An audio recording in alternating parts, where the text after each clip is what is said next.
인사하겠습니다. 샬롬. 반갑습니다. 샬롬. 또 한 번 더 인사하세요. 새해 복 많이 받으십시오. 새해 복 많이 받으십시오. 새해가 밝았습니다. 사람들은 인생은 마라톤 경주와 같다고 이야기합니다. 단축 마라톤, 달리기, 경주에 참여하여 달려본 사람은 얼마나 가볍게 뛰는 것이 중요한가를 잘 압니다. 저는 역사가 있는 중학교, 고등학교를 다녔는데요. 거기는 특색 있는 역사가 하나 있었는데 뭐냐 하면 매년 방학식 날 10km 달리기를 했어요. 달리기를 해가지고 그거 하면 한 달 전부터 연습을 하고 10km 연습을 해야 되니까 얼마나 학생들을 그 추운데 런닝구 하나 입고 뛰라고 하니까요. 힘들더라고요. 그런데 제가 은연히 뛰었는데요. 제가 등수에 든 거예요. 그래가지고 그 다음 해에는 제가 그래 자신 있게 뛰었어요. 딱 뛰었는데 뒷사람한테 다리가 걸려가지고 제가 자빠진 거예요. 그래가지고 여기 다 까지고 막 부러 피나고 그랬습니다. 그래가지고 뛰는데 막 가볍게 뛰어야 되는데 제가 선물 받는 시기가 있다 보니까 중학생인데 시기가 없는데 어떻게 생겼어요. 그래가지고 너무 기분 좋으니까 그걸 시기를 치는데 이게 찾지 않습니까? 이게 틀레틀레 흔들린 거예요. 이렇게 마른 사람이 제가 그때 한 40kg 정도밖에 안 됐거든요. 근데 이렇게 틀레틀레 하니까 이게 나중에 가니까 무거워요. 이게 시계가 무거워서 던져버리고 싶더라고요. 그래서 달리기 할 때도 이게 너무 고추장스럽구나 이런 생각을 해봤습니다. 근데 우리 신앙은 믿음은 경주와 같습니다. 토끼와 거북이는 잘 알고 있지만 경주와 같은 우리 신앙생활에 있어서 이 거추장스러운 것을 가지고는 정말 주님 앞에 가기가 너무 힘들다는 거죠. 그래서 오늘 본문 말씀을 통하여 그 거추장스러운 것을 우리가 하나씩 걷어내는 과정이 되었으면 좋겠습니다. 제가 서울 살 때 과천 서울랜드를 우리 아이들 때문에 가끔 갔었습니다. 그 옆에 보면 뭐가 있나 하면요. 과천 경마장이 있어요. 수많은 사람들이 경마 구경하고 이렇게 하는데 보니까 조금이라도 가볍게 달리기 위해서 기수가 아주 몸무게가 작게 나가야 돼요. 적게. 그래야지만 달리기 쉽다는 거죠. 그러다 보니 심지어 기수에는 여인들도 있어요. 여자 기수도. 그렇게 해야 이길 수가 있기 때문이죠. 우리 인생의 경주도 그와 같은데 우리가 신앙의 경주는 이보다 더 치열하다는 걸 오늘 말씀해 주고 있습니다. 첫 번째 말씀해 주는 것은 허망함을 우리는 벗어야 하지만 가볍게 달릴 수가 있다는 거죠. 허망함. 이 단어는 뭐냐면 헛된 생각이라는 단어에서 왔습니다. 헛된 생각. 허망이 왜 허망이냐면 꽃은 피는데요. 열매가 없는 나무를 허망이라고 한답니다. 그래서 꽃은 피는데 가봤는데 열매가 없어요. 얼마나 허망하겠어요. 헛되겠어요. 우리가 봄철에 씨앗을 뿌리고 가을에 거두어 드려야 되는데 가을에 거둘 게 없어요. 허망하죠. 그런 겁니다. 그래서 똑똑한 생각, 좋은 생각을 새해에는 많이 해야 한다. 허망한 생각보다는. 그래서 예전에 히트친 잡지가 있었는데 좋은 생각이라는 잡지 기억나시나 모르겠습니다. 그런 잡지도 있더라고요. 이 헛된 생각, 즉 뭐냐면 이방인들 지금 바울은 감옥에서 지금 에베소서를 썼습니다. 감옥 저는 안 가봐서 잘 모르겠습니다만 감옥이 이렇게 시설 좋지 않지 않습니까? 막 눅눅하고 지네도 기어다니고 지도 살고 막 이런 데가 감옥이에요. 그런데 거기서 교인들에게 보낸 편지 내용인데 그 내용이 뭐냐면 헛된 생각을 버려라. 그것이 허망함을 벗어버려야 한다. 그래야 인생의 경주뿐만 아니라 신앙의 경주에서 승리할 수 있다. 헛된 생각은 뭐냐면 우상에게 절하는 거라는 거죠. 사주 보는 거요. 점치는 거요. 제 아는 후배 한 명이 신앙생활 잘한다고 합니다. 그런데 정초마 되면 사주팔자 보러 가요. 점 보러 가요. 요즘 가면 누구 집사 점 보러 갔다 소문이 금방 나잖아요. 그리고 요즘 어때 하는지 아세요? 핸드폰으로. 핸드폰으로 점을 본다는 거예요. 이 점 보는 거 별거 아닐 것 생각하지만 우상을 섬기는 중요한 행동입니다. 이런 것도 우리는 걷어내야 한다는 겁니다. 하루에 여러분 이런 말씀 들어보셨죠? 5만 가지 생각이 지나간다. 진짜로 그 정도로 지나간답니다. 5만 가지 생각이 스쳐 지나가는데 거기에는 좋은 생각, 나쁜 생각이 있는 것이죠. 좋은 생각은 아이디어라고 하고 영감이라고도 하고 발명, 사람을 살리고 윤택하게 하는 것을 좋은 생각이라고 합니다. 나쁜 생각은 남을 미워하고 죽이려 하고 해치려는 것이죠. 이런 말씀을 들어보셨죠? 하늘 나는 새가 날아다니는 걸 막을 수는 없지만 그 새가 우리 머리 위에 둥지를 틀게 해서는 안 된다라는 거죠. 둥지를 틀게 한다. 허망하면 이 나쁜 생각을 심지어 즐기고 주저앉아 있는 것, 이걸 허망한 생각이라 한다는 겁니다. 허망한 생각을 올해 저와 여러분 모두 다 걷어내고 가볍게 시작하실 수 있기 바랍니다. 두 번째는 어둡고 무지함을 벗어야 한다는 것인데요. 어둡고 무지함. 마음이 어두워지지 않게 마음을 지켜야 한다. 잠언서 4장에 보니까 잠언서 4장에는 무엇보다 지킬 것은 마음이니라 라는 말씀이 있어요. 마음을 지켜야 돼요. 마음을 못 지키면 사실은 우리는 사람은 멀쩡해 보여도 제정신이 아닌 사람이 의외로 많아요. 그래서 서울에 보니까 정신과 치료받는데 그렇게 많고요. 정말 차라리 육신이 아픈 거는 이게 아프니까 고치려고 이렇게 노력을 해보지만 영이 아픈 거는 손을 못 대는 경우가 태반이더라고요. 그래서 아는 분이 야, 이 정신과 저 정신과 엄청나게 다녀도 해결이 안 돼서 저 10몇 년째 기도하고 있어도 해결 안 되고 그런 분이 많이 있어서 안타깝더라고요. 어둡고 무지함을 우리는 벗어야 한다. 사실 주변에 안타깝게 생을 달리하신 분들이 있잖아요. 뭐 생활고 때문에 어려워서 가족이 이렇게 죽었다 이런 사연을 들었을 때 뉴스를 접해 너무나 마음이 아파요. 그런 분들 사실 우리나라가 그렇게 못 사는 나라가 아닙니다. 잘 사는데도 복지도 사실 잘 해놨어요. 근데 복지 사각지대가 있기 때문에 그것을 잘 뻗치지를 못하고요. 또 복지를 베풀 사회복지사들이 많지만은 행정적인 실무에서 일하는 분들은 한 명당 몇백 명을 관리하니까 힘든 거예요. 그러다 보니 실질적으로 복지 대상자인데도 복지 혜택을 못 받고 극단적인 선택을 하는 경우가 많다는 거죠. 그래 주위에 아픈 분이 있거나 복지 좀 뭐 이렇게 사각지에 있는 분이면 저한테라도 알려주세요. 제가 직접 가서 그런 문제들을 해결할 수 있습니다. 루트들이 많아요, 사실은. 몰라서 혜택 못 받는 거죠. 그래서 어둡고 무지함을 벗어버려야 한다. 그래 예전에 우리가 생각하는 안타까운 일들 속에서도 이교도나 비그리스도인들이 왜 예수님을 믿지 않느냐라는 생각을 우리는 안 해봤습니까? 다 해봤잖아요. 사실은 그들이 왜 믿지 않을까요? 간단합니다. 그것은요 몰랐습니다. Jesus is Lord. 예수님이 주인님, 예수님이 주님인 걸 몰라서 못 믿는 거예요. 그게 마음에 와닿으면요. Jesus is Lord. God is blessed. 하나님이 축복하시고 예수님이 주인님이시다. 이것만 안다면 왜 안 믿겠습니까? 모르니까 못 믿는 거예요. 모르니까 굿하고 모르니까 성황제 지내고 이렇게 하는 거예요. 모르니까. 어둠을 빛으로 생각하는 경향이 그들 속에 가득해요. 어둠을 빛이라고 착각하고 사는 거예요. 그래서 그들은 어둡고 무지함에 머물러 있는 걸 오히려 즐겨한다. 자신이 무지함을 모르는 것이 그들의 무지함입니다. 이런 무지를 깨우치는 길은 성경은 고린도전서 1장 18절에 말하고 있습니다.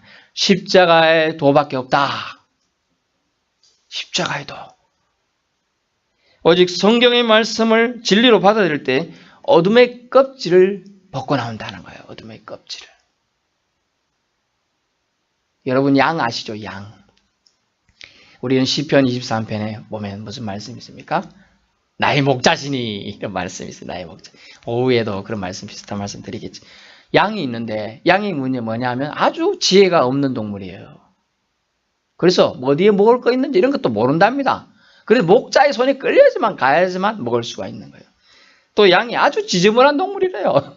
보기에는 하얗고 멋있어 보이지만 가까이 가면 냄새가 캐캐캐 장난 아닙니다. 왜냐하면 스스로 깨끗게 하는 그게 없어요. 이렇게 다른 동물들은 이렇게 목이 좀 자유롭고 이래서 이렇게 핥아서라도 합니다. 깨끗게. 근데 양은 이게 목은 굵고 이게 안 됩니다. 그러다 보니 이게 안 되는 거예요. 스스로 깨끗게 할 수가 없어요. 그러면 뭡니까? 우리가 주님의 양이라는 뜻은 뭐죠?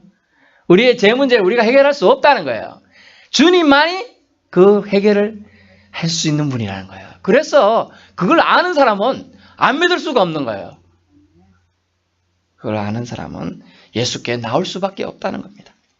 세 번째는 마음이 굳어진 옛사람을 벗고 우리는 가볍게 시작해야 합니다. 아멘. 굳어졌다 이 단어는요 경화되었다라는 단어인데 예전에 한번 TV 봤는데 안타깝더라고요. 어린 학생인데 아니 피부가 굳어가요. 이게 우리는 이렇게 부드럽잖아요. 이게 또 굳어가더라고요. 낙타처럼. 그러더니 이게 살점이 그냥 떨어지는 거예요. 얼마나 아프고 고통스럽겠어요. 이 마음이 굳어져 버리면 아무것도 할 수 없어요. 우리가 길이 있지 않습니까? 길 있고 옆에 지름길이 원래는 없었습니다만은 빨리 가려면 자꾸 사람이 가다 보면 그 길이 나게 돼요. 딱딱해지고 굳어져 버려요. 그런 것처럼 마음이 굳어진다는 거예요. 처음은 이것쯤은 괜찮겠지, 이것쯤은 괜찮겠지 하지만 굳어져 버린다는 거죠. 예전에는 우리가 신앙이 좋았을 때는 하루에 내가 작심하기를 하루에 30분은 기도해야겠다. 또는 20분은 성경책 읽어야 되겠다. 고민하지 않습니까? 근데 하루 이틀 무슨 일 있다 보면 내일 한번 읽지 뭐. 나중에 어째 되죠? 몰아서 읽자. 한 달을 잡아서 읽자. 심지어 서울에 제 친구 목사한테 기도원 가서 읽어야겠다. 이런 식으로 해요. 그런데도 안 읽어요. 못 읽어요. 실제로는. 그래서 이제 아직 신년 7일밖에 안 됐습니다. 성경 읽기가 좀 이따가 나눠주겠지만 그런 거 한번 읽고 하셔야 됩니다. 작정을 해야 돼요. 작정. 일신, 우일신. 또 우리나라 좋은 속담 있잖아요. 작심 3일. 작심해서 3일밖에 안 간다. 저는 그렇게 번역하지 않습니다. 3일마다 작심하면 된다. 3일마다. 3일마다 또 잊어버릴 만하면 또 하고 또 작심해서 또 신천하고 또 실천하고 해보는 것이죠. 이 굳어진다는 단어는 피부경화라는 단어 헬라어에서 왔는데요. 포로시스라는 단어입니다. 도덕적이고 양심적인 무감각. 도덕적이고 양심적인 무감각이 있다. 이방인들은 즉 예수님 안 믿는 사람들은 하나님에 대하여 무감각하다. 두 번째는 제약에 대하여 무감각하다. 그러는 것이죠. 로마서 1장 28절에 참조 말씀이 있는데요. 연일 보도되는 사회 악이나 이웃에 어렵게 사는 사람에게 우리는 너무 반응이 사실 시큰둥합니다. 내가 왜? 이러죠. 저도 예전에는요. 거리에 땡땡땡 치면서 흔들면서 도와달라는 구세군이나 이렇게 하면 잘했습니다. 또 지하철에 특히 1호선은 서울 지하철 1호선은 그렇습니다. 도와달라는 사람 장사꾼들 엄청 많이 다닙니다. 근데 그때마다 처음엔 그 순서 있어요. 가니까 또 좋습니다. 또 지나가네. 한두 번이 아닌 거예요. 한두 번이 아니에요. 그리고 한 번은 제가 쏘갔어요. 진짜로 아파서 이렇게 해서 그런 줄 알고 드렸더니 나중에 뒤돌아서 올라가다 뒤돌아봤더니 말짱하게 이렇게 차리고 가시더라고요.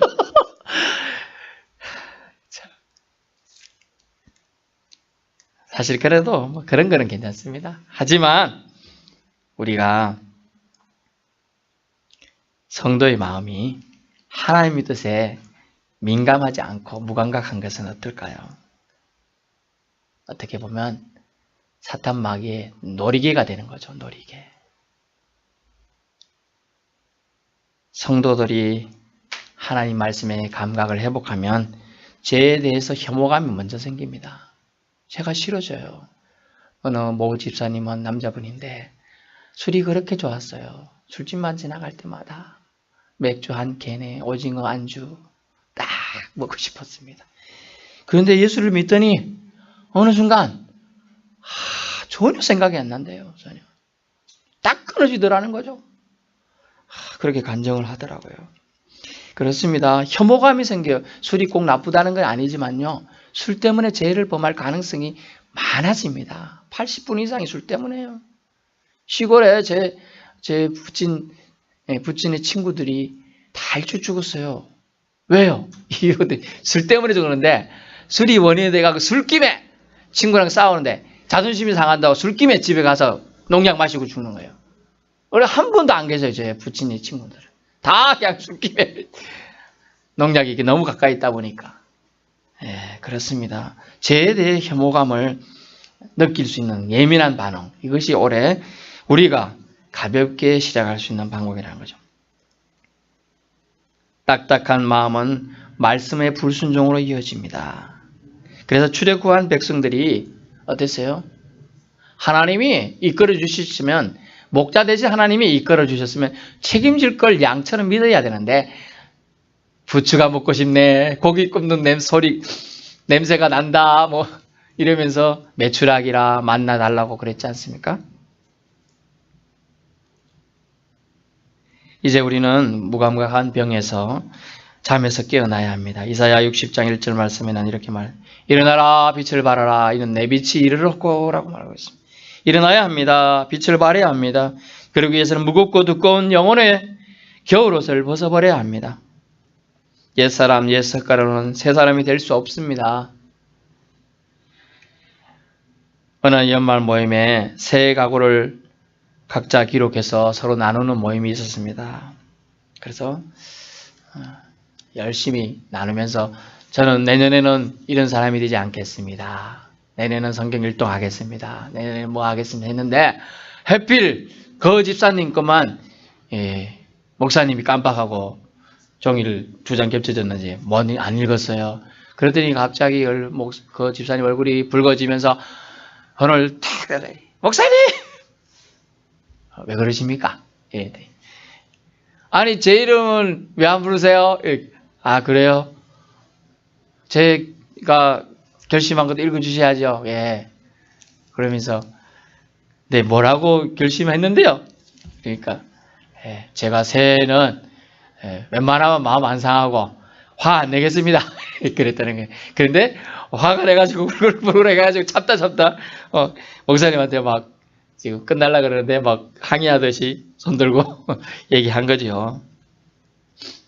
그렇습니다. 우리는 결심은 잘하지만 그 결심이 자꾸 무너져요. 그럴 때마다 우리는 가볍게 하는 마음이 필요하다. 가볍게 해야 한다는 것이죠. 그리스도를 옛사람의 모양으로 배울 수가 없습니다. 그리스도를 옛사람의 모습으로는. 크리스찬은 그리스도를 닮기 위해 날마다 배우는 사람이어야 합니다. 날마다 배워야 돼요. 그러므로 우리는 그리스도를 닮아야 합니다. 올해 표가 저 뒤에 편에 있는데요. 2018년 표는 우리 주님 예수님처럼입니다. 그리고 이렇게 되어 있는 이유가 우리 주님 예수님처럼 생각합시다. 우리 주님 예수님처럼 섬기십시다. 우리 주님 예수님처럼 살아봅시다. 이런 뜻이에요. 서로를 존중하며 살아야 한다는 것이죠. 그리스도를 배운다는 뜻은 그리스도께 순종이나 인격적인 연합을 함으로써 따르겠다는 거예요. 그리스도와 연합한다는 거 정말 어렵잖아요. 부부가 결혼해서 연합하는 것도 어려운데 이 그리스도와 연합한다는 것은 오로지 한 심령이 되어야만 가능하다는 거죠. 그러면 심령이 새롭게 되지 않고는 될 수 없다고 말해주고 있습니다. 이를 위해 우리 안에 회복된 하나님의 형상이 있어야지만 가능하다는 겁니다. 하나님의 형상이 회복되어야 우리의 영이 치유가 일어나고 심령이 강건해지며 새로워지는 리뉴얼이 일어난다는 걸 말씀해 주고 있는 겁니다. 그러려면 진정한 회개가 있어야 돼요. 귀찮습니다. 회개하려니 눈물도 나고 땀도 나고. 하지만 진정한 회개가 있어야 옛사람에 대한 단호한 거부가 이제 일어나는 겁니다. 그리고 새 사람을 입을 수 있는 거예요. 두껍게 패딩 이만큼 입고 새 사람 입으려면 안 입어져요. 하나씩 벗어 던져버리고 새 사람 가볍게 한 해를 시작해야 한다는 것이죠. 새 사람을 계속해서 유지하기 위해 심령 속에 일어나는 우리의 부패한 감정과 생각들을 정리해버려야 됩니다. 사실은 뽑아내버려야 합니다. 하나님의 생각대로 바꾸어가야 한다는 것을 말해줍니다. 우리를 하나님께 더 가까이 나가도록 인도하실 것은 믿어야 합니다. 성령님께서 우리를, 보혜사 성령님께서 돕는 자로 옆에 계시니 당연히 우리를 도와주시고자 하는데 구하라, 찾으라, 두드리라 말했습니다. 우리가 구하지 않기 때문에 받지 못하는 거예요. 두드리지 않기 때문에 해결이 안 되는 거예요.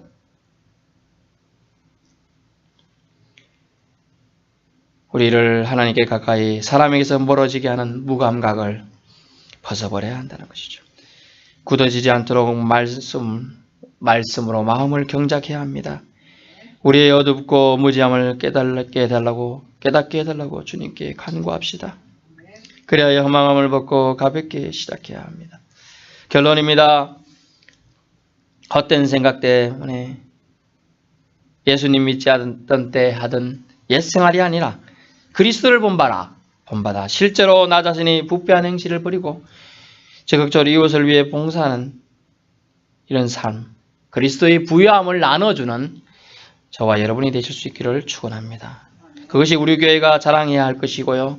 외형적이고 물질적인 것이 아니라 그리스도 안에서 변화된 순결한 삶, 그것이 우리가 세상 속에서 빛과 소금의 역할을 하기 위해 우리 교회가, 비토 교회가 존재하는 이유인 줄 믿습니다. 기도하겠습니다.